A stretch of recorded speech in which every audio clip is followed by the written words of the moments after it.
Donc aujourd'hui, on va parler de l'hypnose, de la sophrologie et des soins énergétiques. Tony n'est pas là, il n'est pas chez lui, donc je lui ai dit qu'il y a aucun problème, heu, qu'on allait, faire le live, tranquille. J'ai une collègue qui a fait les 3 injects et depuis elle a eu de l'eau dans les poumons, des collements de la plèvre et là elle est de retour hospitalisée à cause de l'autre. Ouais, ben lui, il a un problème aux poumons aussi. Il a un problème aux poumons aussi, Caro. Euh, donc voilà.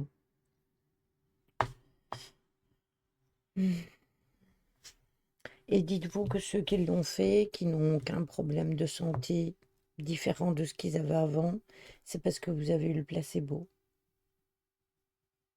La pauvre,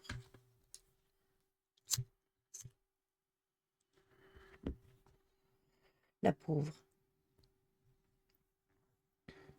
Alors, pourquoi j'ai décidé de faire un live sur l'hypnose, la sophrologie et les soins énergétiques? Parce qu'on a déjà beaucoup parlé des soins énergétiques ici avec Tony, mais ça englobe tout. L'hypnose, parce qu'on a déjà survolé le sujet. On a déjà parlé d'hypnose dans les lives, mais on n'a jamais approfondi. Et la sophrologie, pourquoi? Parce que il y a énormément de personnes qui veulent faire de la sophrologie et qui sont intéressés par ça. Exactement, Caro.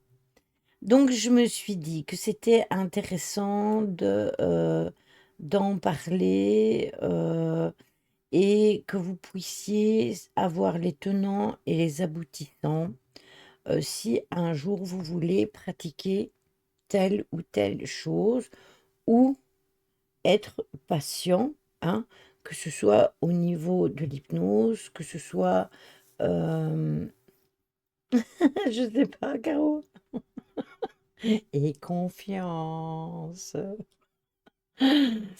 Euh, mais en tant que patient, si jamais un jour vous devez pratiquer de l'hypnose, mais aussi la sophrologie et les soins énergétiques, après ceux qui ont déjà pris des soins auprès de Fabrice ou auprès de Tony, vous savez très bien c'est quoi les soins énergétiques ainsi que la sophrologie, puisque Tony utilise la sophrologie.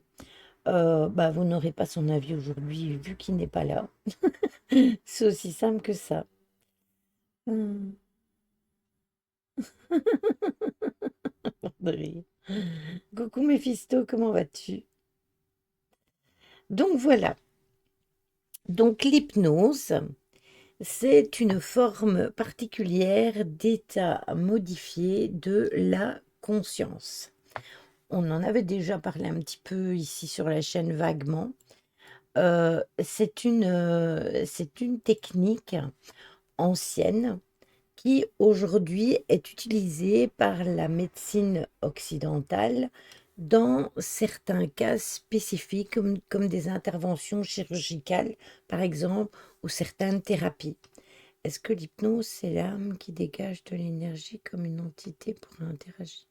Non, hein, l'hypnose, c'est pas ça, hein, Ryan. L'hypnose, c'est totalement différent. On te met dans un état de conscience pour aller rechercher au fond de toi euh, des choses qu'il n'y a pas moyen que tu n'arrives pas à décrypter ou à mettre le doigt dessus. Il faut savoir que l'hypnothérapeute est chargé de créer chez le patient un état euh, hypnotique qui se caractérise par une indifférence à l'environnement extérieur et une capacité accrue de recevoir des suggestions. Oui, c'est ça, c'est le cerveau qui est mis sur une autre fréquence. Coucou Carpaccio. En fait, ce qui se passe, c'est que par exemple, tu, tu as une phobie. Par exemple, tu as la phobie de l'eau. Eh bien, avec l'hypnose, on va pouvoir peut-être aller chercher pourquoi tu as cette phobie de l'eau.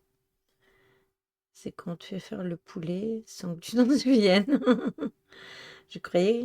Je voyais beaucoup de vidéos où ils se concentraient pour faire leurs mouvements et je me suis demandé si c'était la même méthode pour ainsi dire.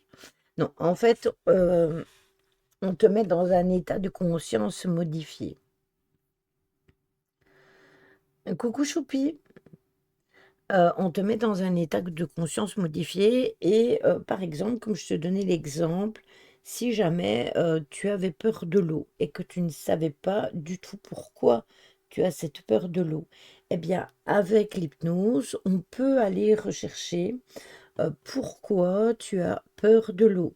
Alors, ça peut être dans ta vie là, maintenant, d'enfant, mais ça peut être aussi dans tes vies antérieures. Oui, ça n'a rien à voir du tout.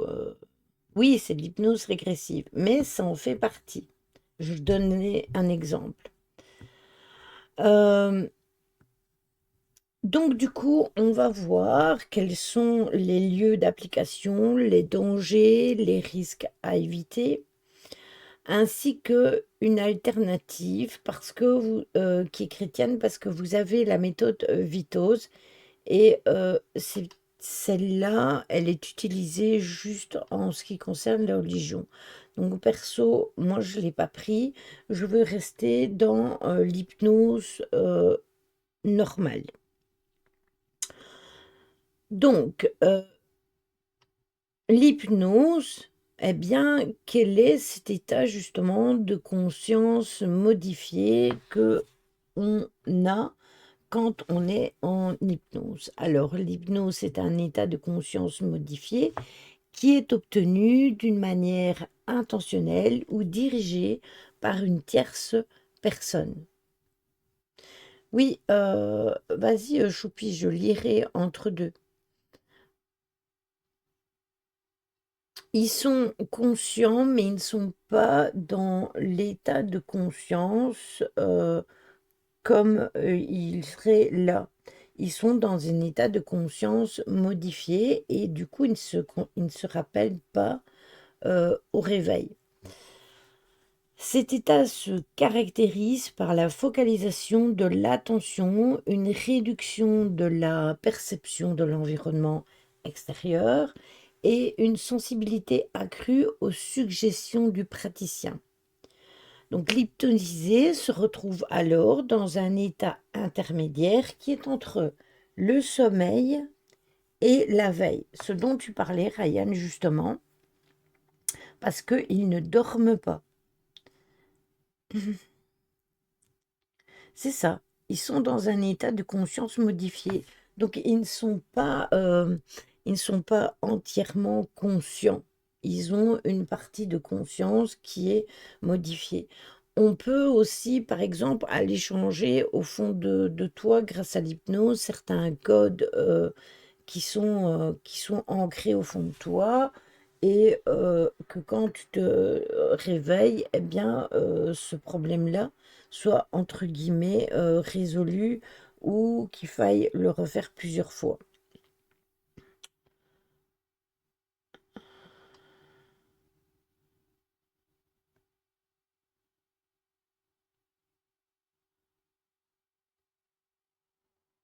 Bah, c'est pas une rage de dents. Les dents de sagesse. T'as déjà tes dents de sagesse?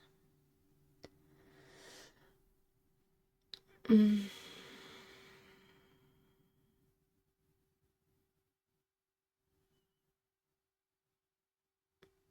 Ah, c'est possible aussi que ce soit une sinusite.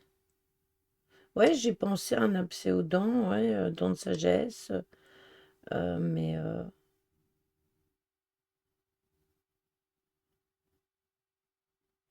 bah alors c'est possible que ce soit une sinusite, en effet. Après, faudrait peut-être que tu ailles voir un médecin hein, si ça continue. Parce que les sinus, voilà, ça fait fort mal, hein. Donc, L'hypnose est reconnue par l'Organisation mondiale de la santé comme étant une médecine qui n'est non conventionnelle. L'hypnose est aujourd'hui utilisée en médecine pour des vertus analgésiques et anesthésiques aussi.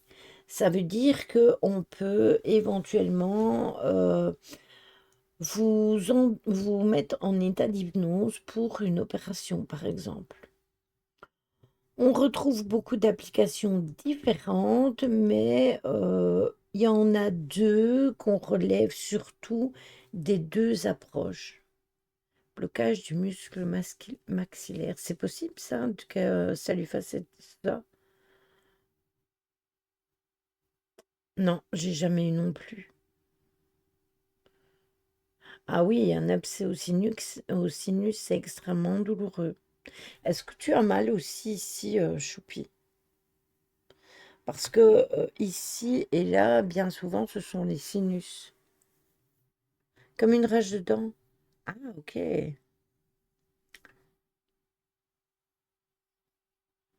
Comme quoi, hein. On a des drôles de trucs parfois, hein. Alors, vous avez l'hypnose classique ou l'hypnose directe qui repose sur des suggestions verbales qui sont claires, qui sont autoritaires et directes, euh, que l'hypnothérapeute adresse au patient afin d'orienter ses perceptions ou ses sensations.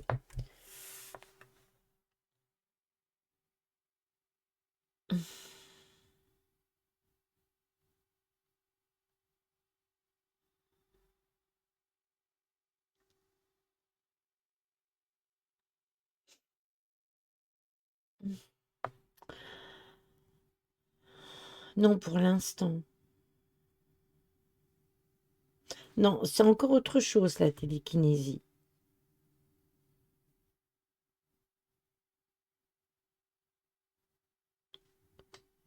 Ah oui, parce que tu faisais tout le temps comme ça. Tu vois, tu restais contracté.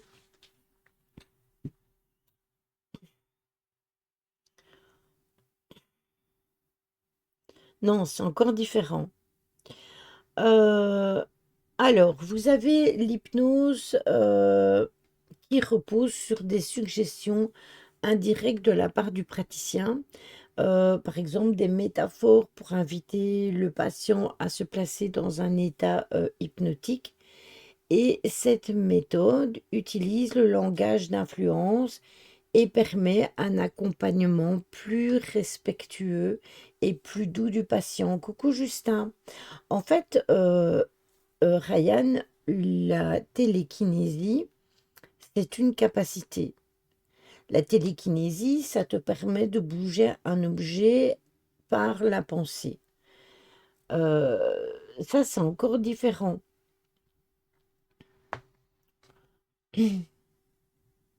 Et cette pensée, comme le dit Caro, hein, c'est une fréquence qui a été mise tout simplement pour faire bouger cet objet. Donc ça n'a rien à voir avec l'hypnose. La pratique de l'hypnose se retrouve aujourd'hui principalement dans les milieux hospitaliers et, comme je vous le disais tout à l'heure, en psychothérapie. Parce que on parlait tout à l'heure justement de problèmes que l'on a, on parlait de l'exemple de la peur de l'eau. Eh bien, on peut utiliser l'hypnose, comme je vous le disais tout à l'heure. Hum. Non, hein, ça fait pas longtemps que j'ai commencé, Justin. Donc l'hypnose a progressivement trouvé sa place dans le milieu médical, le milieu aussi paramédical, mais aussi dans la psychothérapie. Oui, voilà, par les traumatismes, pour les traumatismes, notamment grâce à son efficacité qui est reconnue dans la gestion de la douleur, la gestion du stress, mais aussi de certains troubles psychologiques. En effet, on peut avoir un trouble psychologique sans savoir pourquoi on a ce trouble-là ou parce que on ne s'en rappelle pas. Et grâce à l'hypnose, on peut aller mettre le doigt dessus et du coup cibler le problème là en question. On a fait une consultation médicale avant. Pauvre choupi.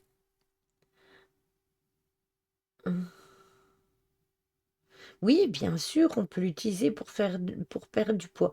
Après, je vous ai déjà dit mon avis et on en parlera par rapport à ça.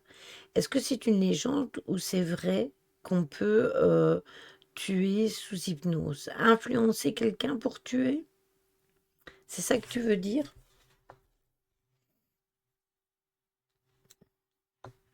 Elle fait pas payer en plus la consultation. Non, c'est ça. Après, vous avez tous répondu de façon différente hein, par rapport au problème de Choupi. En psychothérapie, l'hypnose est utilisée pour traiter divers cas de figure, comme des troubles anxieux, mais aussi pour des phobies, des addictions ou encore pour soulager certains troubles du sommeil.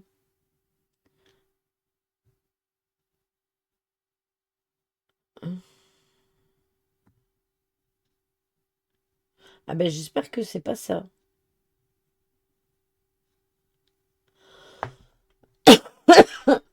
C'est ça qu'elle demandait, Véro? C'est si on pouvait être programmé pour un jour non, moi je pense que c'est une légende.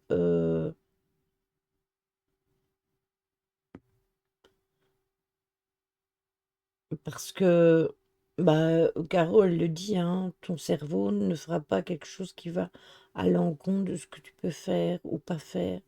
Après, je sais que dans ces histoires-là, on disait que tu faisais une séance d'hypnose, et puis qu'on te ramenait, entre guillemets, et puis qu'il suffisait de dire un mot pour te mettre sous l'état d'hypnose.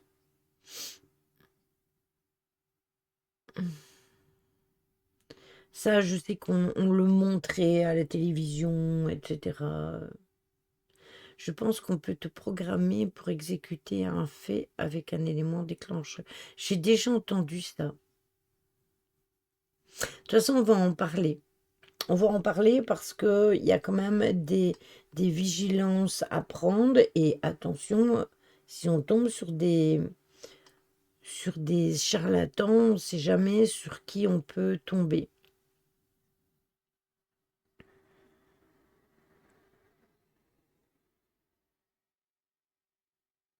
Ben, j'espère pour toi que c'est pas ça.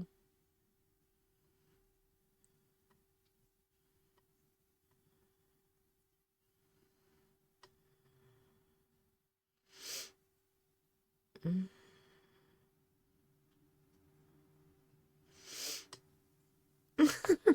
Ben, je sais pas si ton noix elle a disparu. Elle est bien allée quelque part.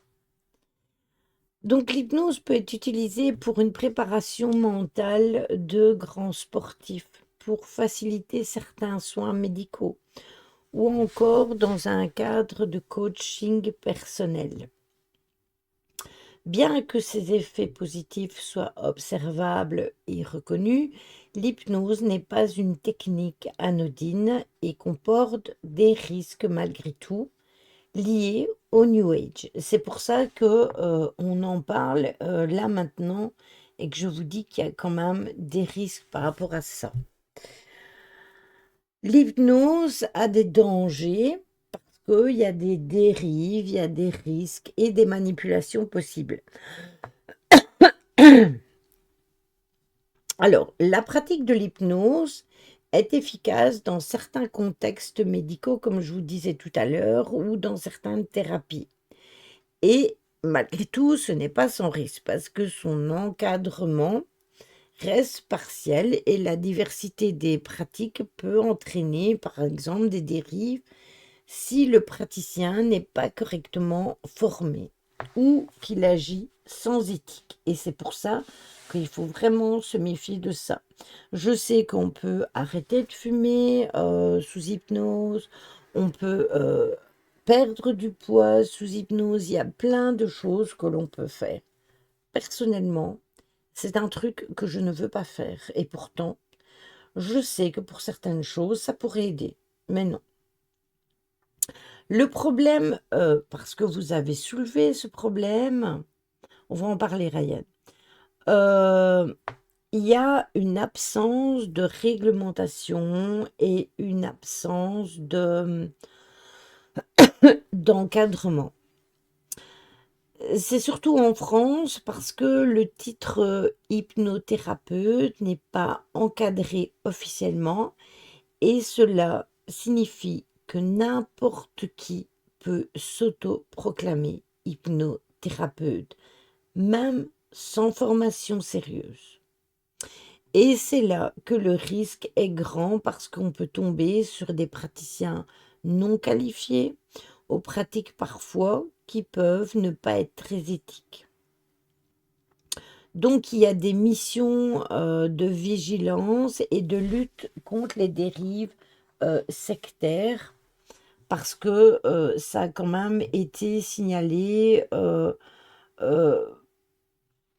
à plusieurs cas. Voilà, c'est ça. Chez nous, c'est réglementé. Ça veut dire qu'on ne peut pas être hypnothérapeute si on n'a pas suivi une formation, obtenu un diplôme, fait ses preuves, etc. Alors, vous me parliez de programmation, etc. Et en fait, ce qu'il y a, c'est que vous pouvez avoir des réactions émotionnelles qui sont très intenses et des effets secondaires malgré tout. Parce que l'hypnose peut provoquer chez certaines personnes des remontées émotionnelles intenses, comme vous savez, vous avez des traumatismes qui sont refoulés euh, et des peurs qui sont au fond de vous. Et dans certains cas, l'hypnose peut aller jusqu'à aggraver certains troubles psychologiques, notamment chez des personnes vulnérables, qui pourraient souffrir par exemple de troubles dissociatifs ou de troubles de la personnalité. Oui, mais c'est ton psy, Caro. Mais au jour d'aujourd'hui, il y a des gens, moi j'en connais, et qui aujourd'hui, l'année passée, étaient hypnotiseurs et qui ne le sont plus aujourd'hui. Ça en fait partie, Ryan. Ça en fait partie, justement. Voilà. On ne le ferait pas avec quelqu'un qu'on ne connaît pas ou avec quelqu'un qui est dans le médical. Ça ne se fait que là-dedans. Pourtant, cette personne-là, elle faisait de l'hypnose pour les personnes qui voulaient arrêter de fumer ou qui avaient un problème X ou Y, vous savez, au niveau traumatique, etc. Allez savoir pourquoi, j'ai toujours regardé ça d'un œil extérieur. Et là, j'ai vu que cette personne-là ne pratique plus l'hypnose. C'est quelqu'un quand même d'assez jeune, hein, donc il n'a pas arrêté de pratiquer l'hypnose comme ça, juste parce que. Non, la personne ne pratique plus. Donc soit il y a eu des problèmes au niveau des résultats, soit, enfin, il y a plein de possibilités, mais de toute façon, si la personne ne le fait plus, c'est qu'il y a une raison.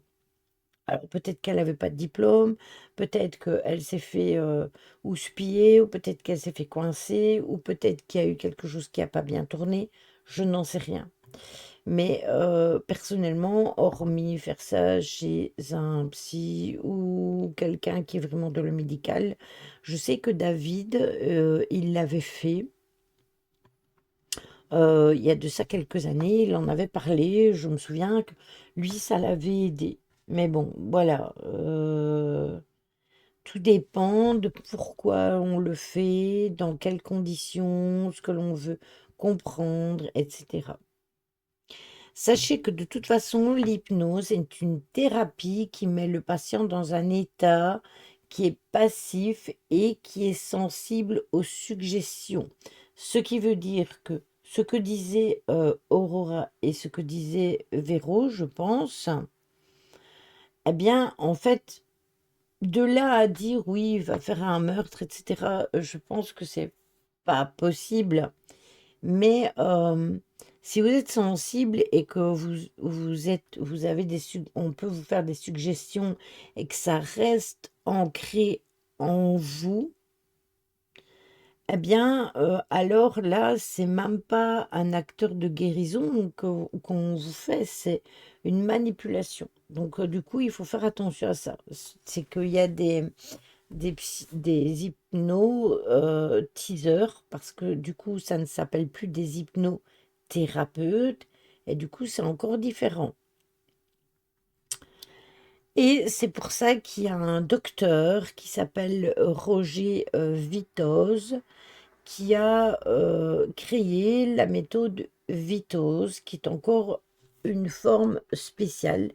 C'est une approche psychothérapeutique qui est fondée sur la rééducation consciente du cerveau et qui ancre les choses dans le réel.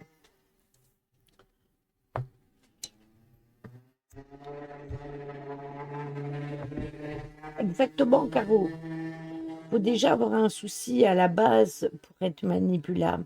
Mais si la personne, elle est fragile, euh, imagine, tu vas voir un psychothérapeute et tu veux comprendre pourquoi tu n'es pas bien au fond de toi, pourquoi tu es déprimé, etc. Mais que tu es quelqu'un qui a pratiqué, qui a déjà fait des tentatives de suicide et que le praticien, il le découvre. Qui te dit qu'il ne va pas jouer avec ça pour creuser et que toi, quand tu vas sortir de ton état second, ça ne va pas amplifier les choses parce qu'il aurait été voir là-dedans et qu'il t'aura peut-être influencé par rapport à ça dans ton état d'hypnose et que toi, tu ne sauras pas vraiment pourquoi tu es dans cet état-là.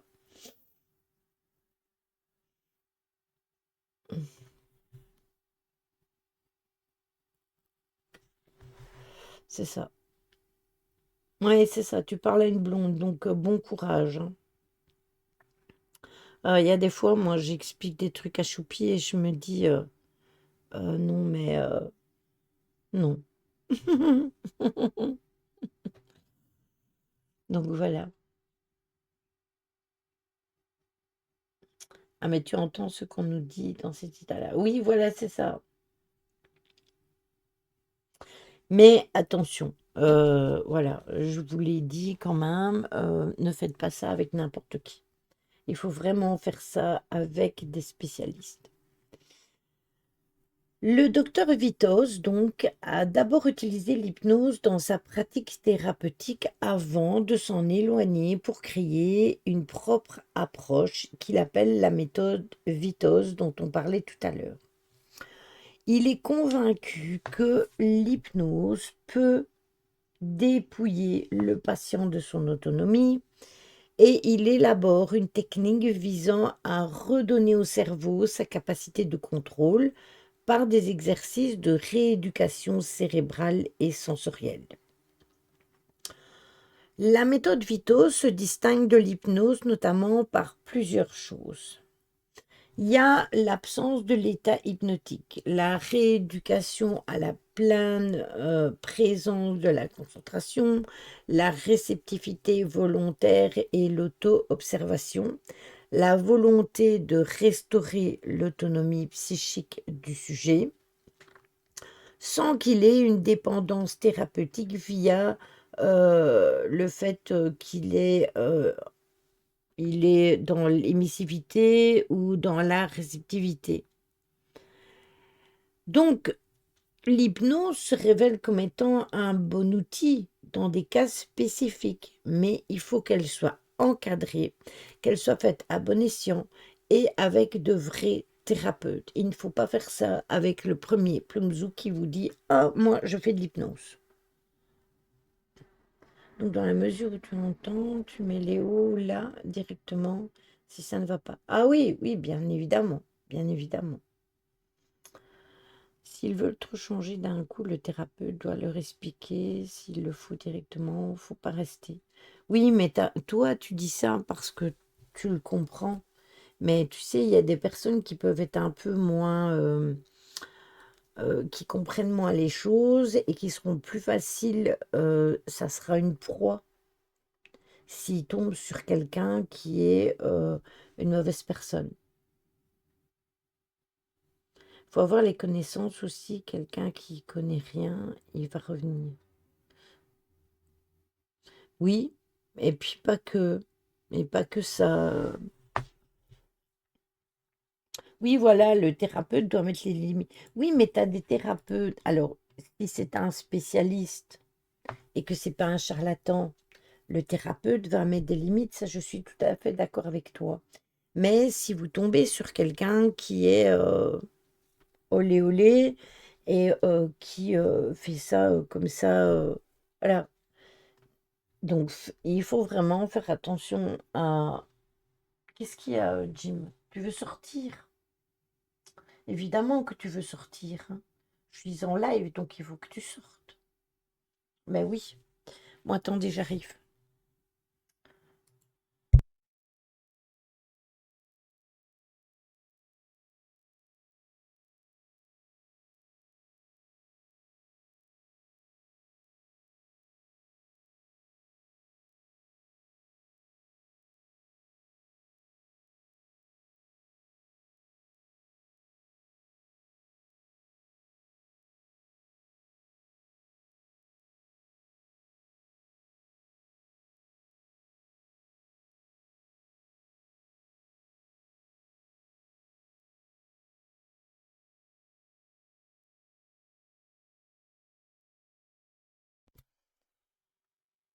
Oh, voilà. J'avais coupé le son parce que je voulais pas que vous m'entendiez marcher. Ah, je marche comme une petite vieille si vous m'aviez vu. Ah là là. Donc voilà. Est-ce que vous avez bien tout compris par rapport à ça? Dans tous les domaines, il y a des charlatans. Mais je suis d'accord, Caro. Oui, dans tous les domaines, il y a des charlatans. Sauf que, en cartomancie, si tu tombes sur un charlatan et que le charlatan, il te sort de la merde, comme j'en parlais tout à l'heure avec Anaïs, une de mes abonnées TikTok qui m'a appelé sur Insta, on parlait de guidance justement, et je lui disais, ben, moi je vois des personnes qui font des guidances en live et qui sortent des bonnes cartes. On en a même parlé déjà avec Caro. Elle sort des bonnes cartes et la personne, elle dit, ah mais oui, mais il va t'arriver ça. En fait, ce que la personne, elle dit, c'est que elle va avoir que des merdes, alors que c'est tout à fait le contraire. Dans les cartes, alors je sais qu'on peut les interpréter à sa façon, mais il faut quand même pas exagérer. Et là, moi, j'ai vu plusieurs fois des personnes qui disaient: «Ah mais non, mais tu vas pas y arriver, je vois ça, ça, ça» et comment vous dire que c'est avec l'oracle G, là, je ne l'ai plus, mais à ce moment-là, je l'avais encore et puis je l'ai utilisé assez longtemps pour savoir le maîtriser et je sais quand même quand la carte, elle est pas bonne ou que la carte, elle est bonne. Il faut arrêter d'une minute le délire et du coup, beh, c'est fait exprès que les clients, ils reviennent, hein. Parce qu'il y a des gens qui sont vraiment là-dedans. D'ailleurs, j'ai retrouvé une de mes anciennes abonnées qui me suivait sur Facebook. Elle m'a déjà envoyé hier un message pour faire pour une question pendule, je sais même plus quoi, c'était dimanche, donc j'ai pas répondu, mais que soit. Et c'est pour vous dire que là, bah, vous donnez entre guillemets, vous êtes un charlatan, vous racontez n'importe quoi, mais après, ça ne fait de tort à personne, hormis que vous faites duper, comme le dit Caro, et que ça pompe le pognon. Mais, mais quand c'est autre chose comme l'hypnose, ça, c'est encore autre chose.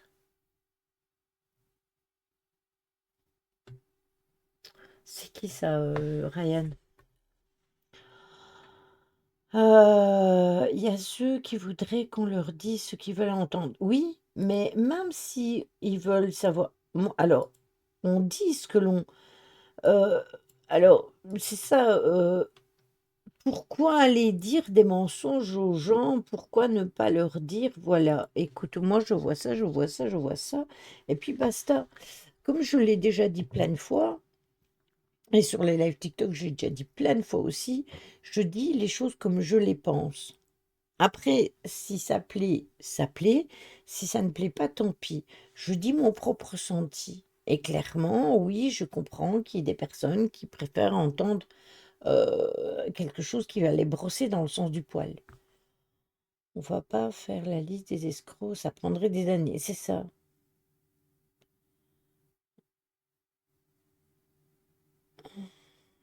Ah, je sais pas, je suis pas au courant.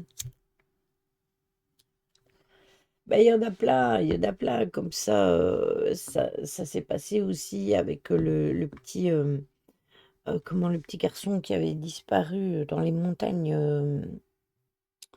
Allez, le petit Émile, il y a eu ça aussi. Voilà.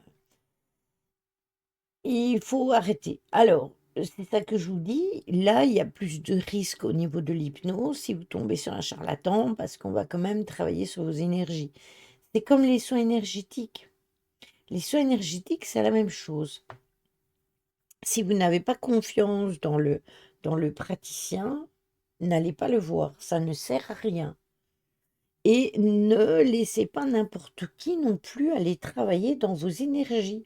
Donc, par exemple, s'il y a un pecno qui vous dit: «Ah, moi, je fais des soins énergétiques, je peux te le faire», et puis encore un autre, et puis encore un autre. Vous imaginez le nombre de personnes qui vont aller chipoter dans vos énergies. Moi, il n'y a que deux personnes avec qui j'ai fait des soins énergétiques, c'est Fabrice et c'est Tony. Voilà.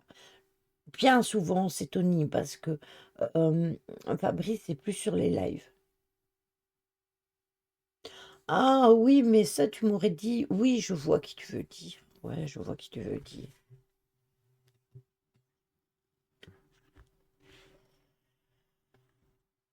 Mais c'est ça, et c'est ce qu'on disait encore tout à l'heure avec Anaïs. Si tu fais un tirage et que je te dis: «Écoute, Jo, dans ton tirage, je vois que tu vas signer un contrat de travail», et tu vas me répondre: «Ah, c'est super Lydie, je suis content», mais que toi, tu fais pas des recherches d'emploi, ben, tu signeras jamais ton contrat. Donc ça sort dans les cartes, mais si la personne ne fait pas ce qu'il faut derrière, bah, ça t'est un exemple, hein. Bon, si tu signes un contrat de travail, ne me dis pas: «Lily, tu l'avais vu, hein». Mmh. Ouais, je vois de qui tu veux dire. Donc voilà, c'était pour vous montrer la différence entre le charlatan et d'autres charlatans, et ça, il faut vraiment faire très attention. Là, l'hypnose, les soins énergétiques et tout ça, on va chipoter dans vos énergies. C'est pas comme quand on vous donne une réponse au pendule ou une réponse.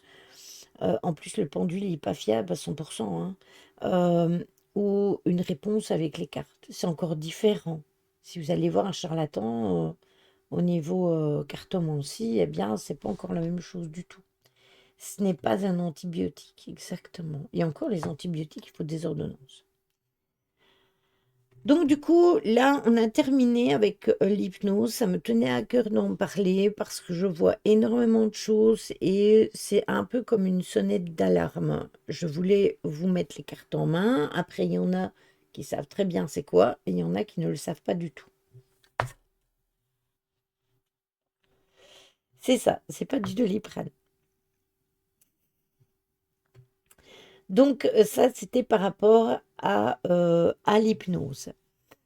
La sophrologie maintenant.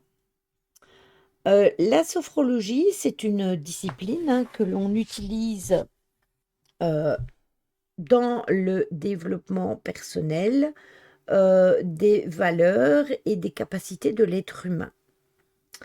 Elle donne les moyens de découvrir ce qui fait un sens pour vous et qui maintient l'être humain dans son élan vers le meilleur de lui-même. Donc c'est très bien. La sophrologie késsédienne est un entraînement personnel basé sur des techniques de relaxation et d'activation du corps et de l'esprit. Son objectif est donc le développement d'une conscience sereine et un renforcement des attitudes positives au quotidien. La pratique régulière de la sophrologie permet d'optimiser ses propres capacités et de vivre ses valeurs de façon autonome et en étant dans le respect de la personnalité de chacun. Parce que tout le monde n'est pas pareil. Et heureusement d'ailleurs, parce qu'on s'emmerderait fameusement. La pratique régulière de la sophrologie permet d'optimiser ses propres capacités et de mieux se sentir aussi. Parce que si par exemple, vous savez, capable de faire certaines choses, mais que parfois vous avez besoin d'un petit coup de pouce ou qu'on vous dise ou qu'on vous mette face à des choses qui peuvent vous faire avancer, eh bien la sophrologie, elle en fait partie. Elle participe aussi activement à la gestion du stress, mais aussi des émotions, qui sont négatives, qu'elles soient d'origine, professionnelle ou personnelle. Parce qu'on peut être très bien, soi-même, donc mais qu'au niveau professionnel, eh bien, on ait vraiment du mal et puis voilà. Alors la sophrologie, comme toute autre pratique, fonctionne bien pour certains et pas du tout pour d'autres. Ah oui, mais ça, c'est comme tout.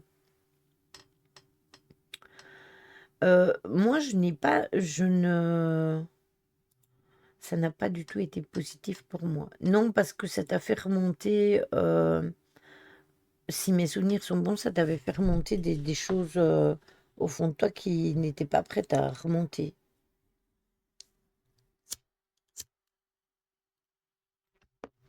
Alors que moi, avec Toddy, j'ai fait, des soins énergétiques et de la sophrologie. Ça fonctionne très, très bien. Grâce à la sophrologie, j'ai pris conscience de certaines choses que je n'arrivais pas à prendre conscience. Ça marche très bien, mais certains sujets, voilà. Oui, je m'en souviens que tu m'avais dit que tu étais super mal après.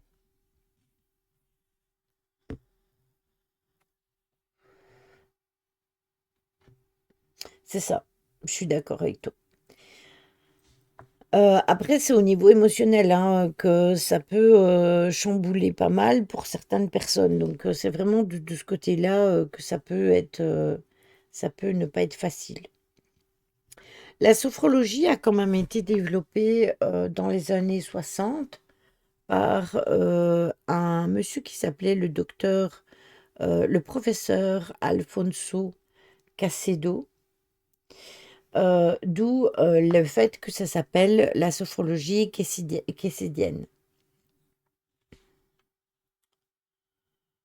Oui, mais pas à ce point-là. Son approche résolument médicale et scientifique, vise alors à apporter à ses patients une amélioration dans leur qualité de vie. Ce n'est pas une branche, la sophrologie, keysédienne, ce n'est pas une branche de la sophrologie, mais c'est la sophrologie dans sa forme authentique telle qu'elle est développée par le docteur Quecedo. Donc son objectif est d'intégrer la méthode dans sa vie quotidienne. Coucou Lily, comment vas-tu? Sa pratique régulière aura des effets qui seront positifs sur votre santé globale et ça vous permettra de vivre avec sérénité et de donner sens à votre existence. Ça va bien, merci. L'astrologie va vous aider à renforcer les attitudes et les valeurs positives de la personne qui la pratique dans le champ professionnel comme dans le champ personnel, ainsi que de développer les capacités de gestion active au niveau du stress, mais aussi au niveau des émotions. Alors, c'est vrai parce que il y a eu un temps où et ça, c'est bien que je peux vous en parler puisque j'en ai fait. Il y a eu un temps où j'avais des problèmes au niveau de la gestion de certaines émotions. Et c'est en les travaillant avec Tony, j'ai quand même fait 5 séances. C'est en les travaillant avec Tony qu'on a réussi à mettre, enfin que lui surtout a réussi à mettre le doigt sur certaines choses et que ça a pu m'aider. Donc voilà. Alors, la sophrologie aide chacun à développer une conscience sereine au moyen d'un entraînement personnel basé sur des techniques de relaxation et d'activation du corps, mais aussi de l'esprit. Elle se fondera donc sur l'observation et l'étude de la conscience, de la perception corporelle et de la relation entre l'esprit et le corps, mais aussi sur son influence sur notre mode de vie. La pratique se fait bien évidemment avec un professionnel, puis de façon autonome. Elle permet ainsi d'optimiser donc certaines capacités et une efficacité euh, qui va se représenter au quotidien. Quand on l'a vraiment bien compris et bien ancré dans sa tête, eh bien, c'est beaucoup plus facile. Une fois que notre conscience a assimilé certaines choses, on peut mieux les travailler que d'autres. De toute façon, c'est une étape de croissance d'un arbre, hein, de la graine à l'arbre adulte. Donc, on va vous faire évoluer avec une petite graine. Et puis, au fur et à mesure, eh bien, votre conscience, elle va grandir et vous allez prendre conscience de certaines choses jusqu'au moment où ça deviendra beaucoup plus grand et où vous aurez compris vraiment les choses. Sachez que quand même, chaque étape a ses objectifs bien précis. Et ça se compose de certains exercices qui sont basés sur l'imagination, sur la contemplation, sur la concentration. Je sais que Tony, lui, me faisait visualiser. Alors oui, c'est vrai qu'il faut être capable de visualiser. Il me faisait visualiser une lumière de couleur violette qui me faisait passer dans certaines parties, enfin dans les parties de mon corps, et que après le passage de cette lumière violette, ben, je me sentais mieux euh, sur X ou Y thématique, et on l'a fait plusieurs fois. Certains exercices utilisent les 5 sens pour développer la conscience contemplative, ce qui nous amène à être plus conscients du moment présent.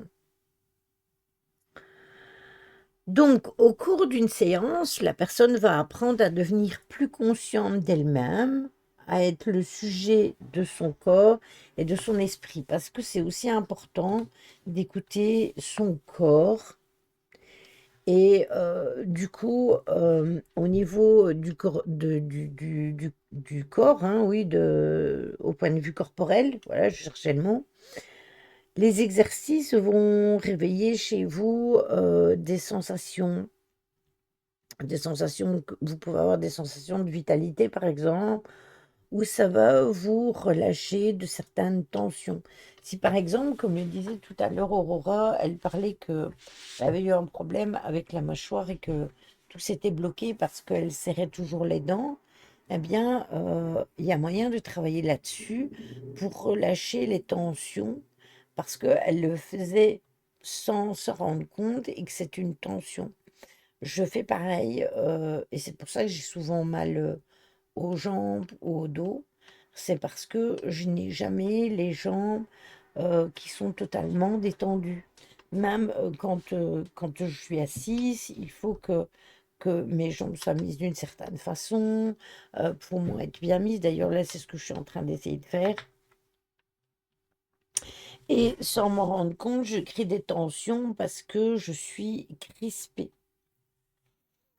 Alors, les exercices aussi vont vous procurer un sentiment de sérénité, de bien-être, que ce soit physique ou mental, qui va permettre de sortir de l'état de stress permanent. Je fais pareil avec mes épaules, je suis tout le temps tendue et paf, tendinite. Ah ouais, mais ça ne rate jamais, hein. Ça ne rate jamais. Ici au niveau de là aussi, tu vois, au niveau du cou, là derrière, je suis une perpétuelle stressée et tendue, donc je ne me laisse aller que lorsque je vais dormir. Alors là, mon corps, il se relâche totalement. Et encore. Parce que si j'arrive à avoir des crampes quand je dors, il y a des jours où je me réveille, je ne sais pas combien de fois parce que j'ai des crampes. C'est que mon corps ne doit pas se détendre. Ah, je me doute, je me doute.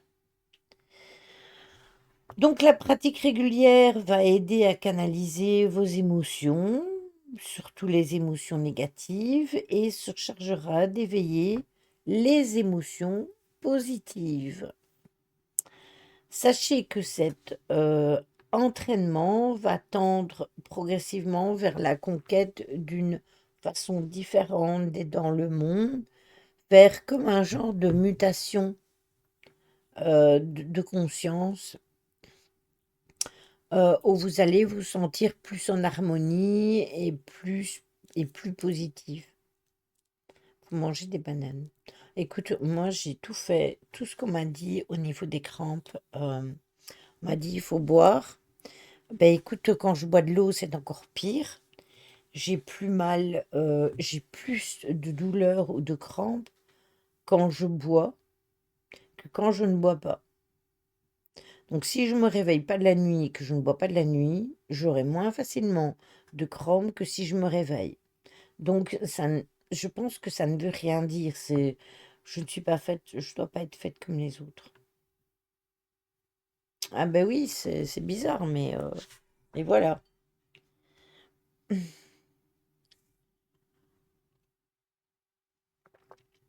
Alors, quels sont les chants? Oui, bah, ça, je sais que je suis montée à l'envers, hein. D'ailleurs, en fait, Caro, faudra que je te raconte un truc. Ça fait déjà une semaine que je dois te le dire et j'oublie tout le temps. Euh, Il y a des champs d'application ou de la sophrologie. Vous avez dans le champ médical et paramédical, c'est réservé aux médecins ainsi qu'aux différentes catégories de spécialisation médicale et paramédicale.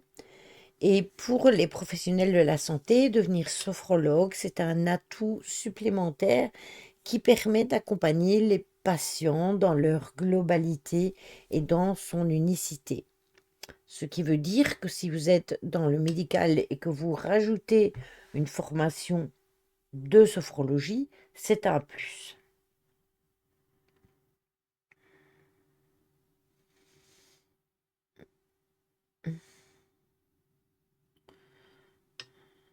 Oui, je te dirai après. Écoute, je sais pas, j'ai des problèmes de circulation sanguine, mais ça ne vient pas de là parce que c'est pas c'est pas des crampes du muscle, euh, ce sont des crampes dans les chevilles. euh, et je suis obligée de sortir de mon lit, de me mettre dans une position en m'appuyant sur quelque chose pour que ma cheville se laisse aller. Ce sont des tendons, c'est un problème de tendons, oui. Avant, j'avais des crampes dans les mollets, tout ça. Ça, je sais, c'est musculaire, et puis, bah voilà. Ouais, c'est les tendons, ça fait horriblement mal.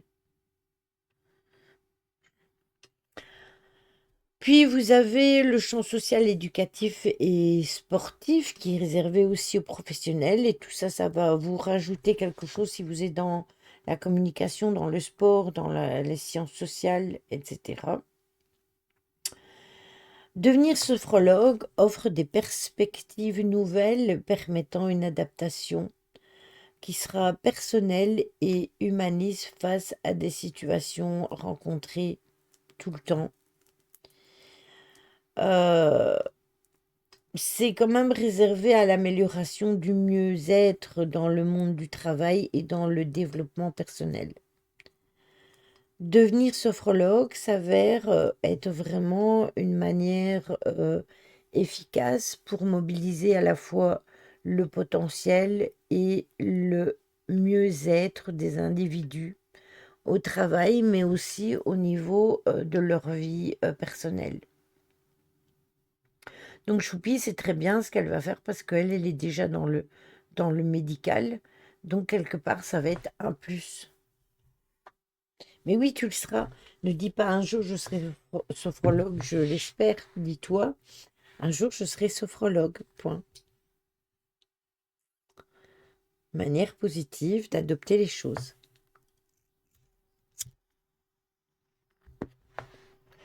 Donc, est-ce que c'est bon pour vous, pour tout ce qui concerne la sophrologie? De toute façon, vous connaissez quand même assez bien, vous en avez déjà entendu parler pas mal, hein. Euh, Pendant la formation de sophrologie, les stagiaires doivent travailler sur eux aussi. Oui, tout à fait, tout à fait. Mais Tony, il avait expliqué que je pense à Choupi, hein, comment ça se passait, les formations. Je pense que c'est à toi qu'il en avait parlé. Puisque lui, il a fait la formation pour la sophrologie, il est là à Paris.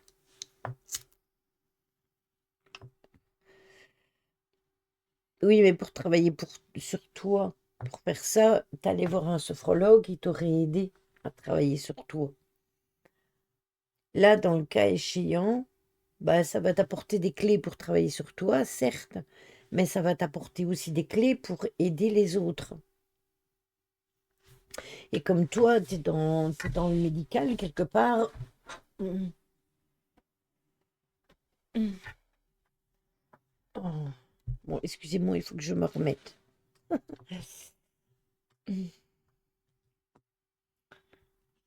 Mm.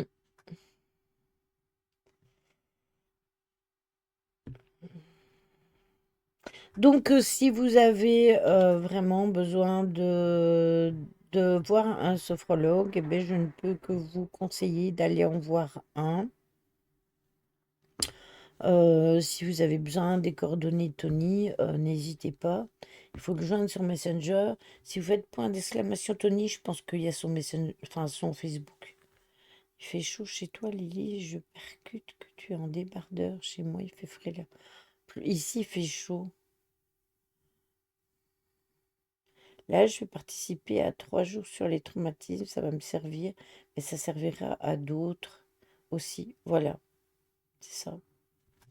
Vous avez son compte Facebook là et son compte TikTok. Si vous devez le joindre pour un soin énergétique ou de la sophrologie ou les deux, parce que je sais que Tony fait les deux. Écoute, moi tout à l'heure, j'ai fait le ménage, choupi, et quand je suis arrivée à la moitié, c'est-à-dire à l'étage, je crevais de chaud, donc j'ai retiré, j'avais un t-shirt à manches, j'avais super chaud, et du coup, je l'ai retiré. Et j'ai mis un t-shirt bah, à fine bretelle. Après, ici, dans le bureau, il fait pas froid. Le PC, il a fonctionné tout l'après-midi. Le soleil, il est rentré par la fenêtre de devant. Ma fenêtre est entrouverte. Et il fait pas froid du tout, hein. À l'extérieur, je vois qu'il fait 12 degrés. Mais ici, c'est pas le cas.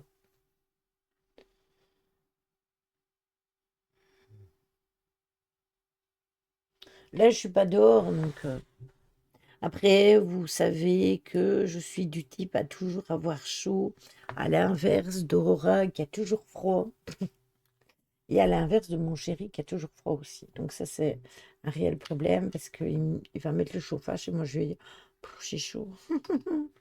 Donc voilà.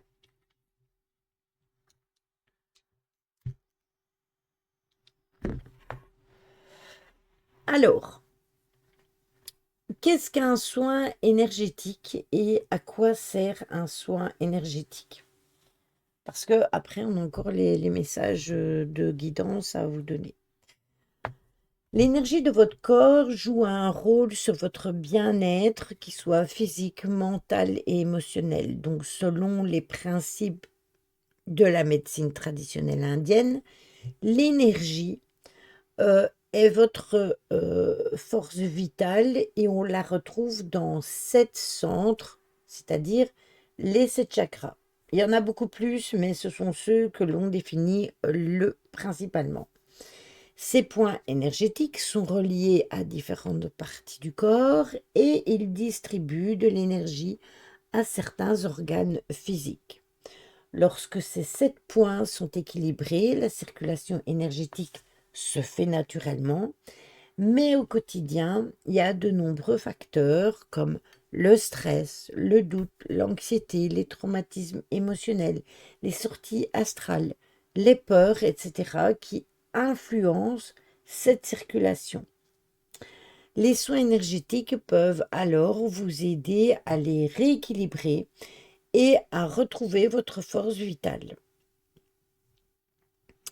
Donc, les soins énergétiques travaillent sur 2 axes.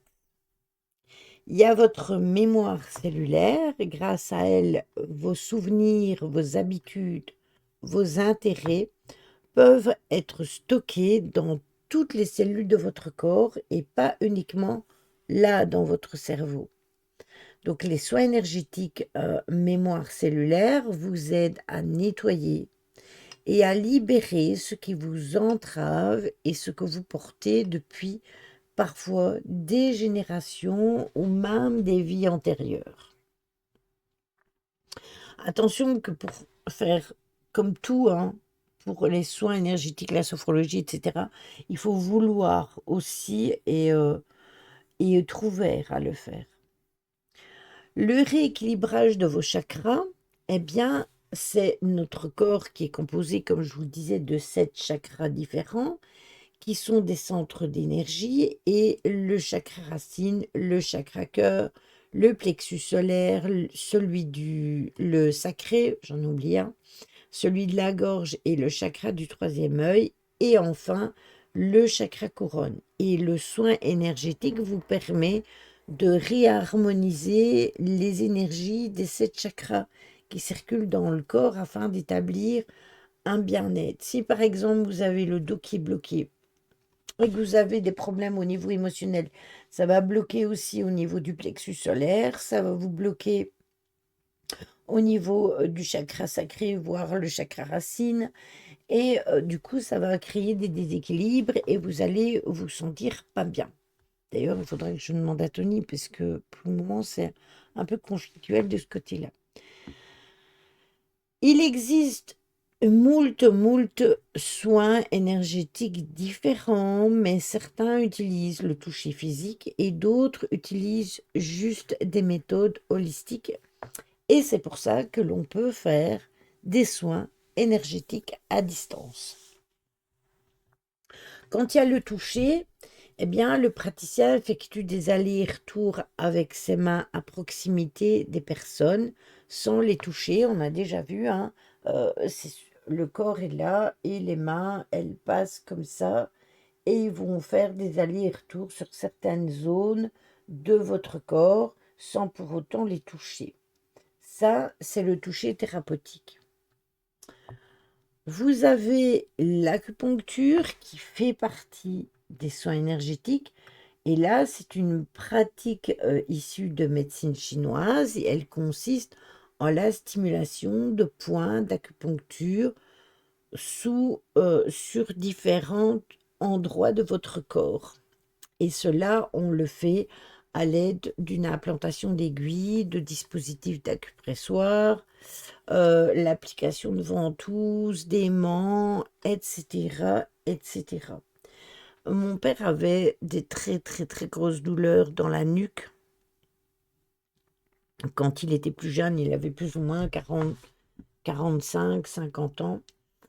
Et oui, l'acupuncture, bah, évidemment, il faut la faire chez le praticien, hein. Ça, c'est clair. Et en fait, quand il a eu fait de l'acupuncture à la nuque, au bout de la première séance, c'était déjà miraculeux. Je sais, encore une fois, l'acupuncture, il faut faire ça chez des vrais praticiens. Il ne faut pas aller chez n'importe qui. Puis, vous avez les méthodes de Reiki. En fait, les praticiens vont manipuler l'énergie par le biais de leurs mains et il provoque des mouvements énergétiques dans l'organisme de la personne afin de favoriser une évolution. Les praticiens ne touchent pas les personnes et ils n'ont qu'un contact léger sur elles.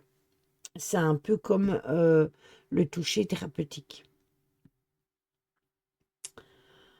Hmm. Ça va, faut juste savoir bien vivre.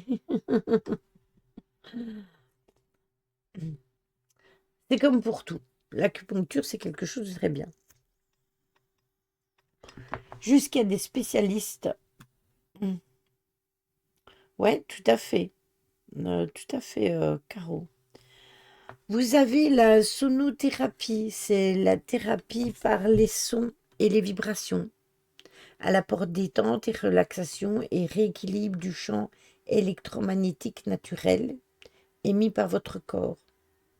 Vous savez que si vous avez un bol tibétain, vous pouvez le faire sur vous-même. Vous utilisez votre bol tibétain, et ça va. C'est une thérapie de son et de vibration. Et si vous voulez changer la vibration de votre eau pour qu'elle ait une eau, pour que, vous savez, la mémoire de l'eau, c'est important. Et si vous voulez obtenir une eau positive, entre guillemets, pour vous l'assimiler, eh bien, vous pouvez la mettre dans un bol tibétain. Vous mettez votre bouteille dans votre bol tibétain et vous pouvez la, lui envoyer de l'énergie positive, des vibrations positives. Vous avez la sylvothérapie, elle consiste à renouer avec la nature. C'est une pratique qui est ancestrale et qui fait partie de la naturopathie et qui vous permet de prévenir et de rééquilibrer l'organisme au niveau mental. C'est-à-dire que vous vous connectez à la nature. Vous avez aussi certains spécialistes qui utilisent tout ce qui est magnétique, comme des aimants, par exemple, euh, qui vont être mis sur votre corps et ça va réduire la douleur ou favoriser la ronron-thérapie. Ça, c'est excellent, ça. Ça, moi, j'en ai qui font de la ronron-thérapie. J'ai quelques praticiens à la maison.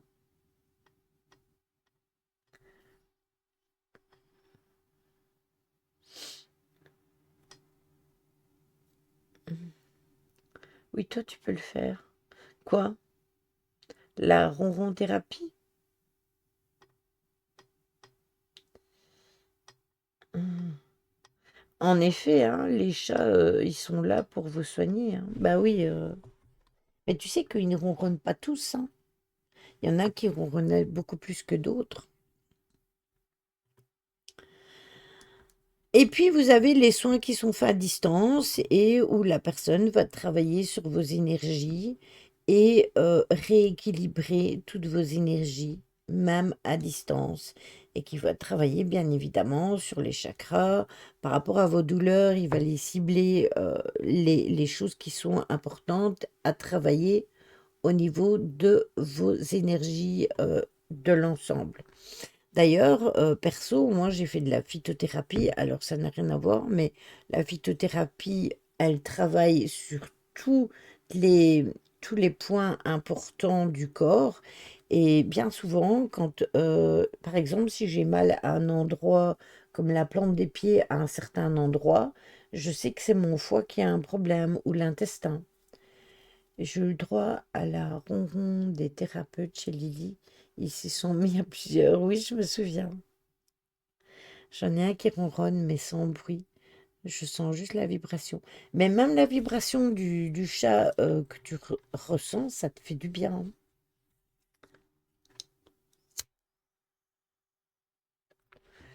Alors, les méthodes des soins énergétiques ont chacune leur propre approche, mais c'est le même objectif, vous permettre de vous réharmoniser l'énergie de votre corps.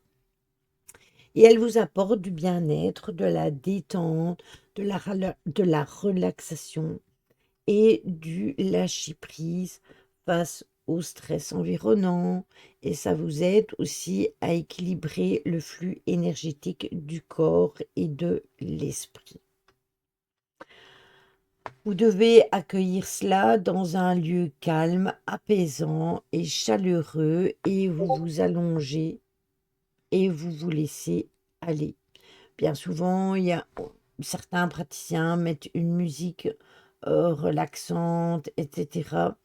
Euh, Sachez qu'ils ont chacun leur façon de pratiquer et que les pratiques sont vraiment très intéressantes au niveau des soins énergétiques.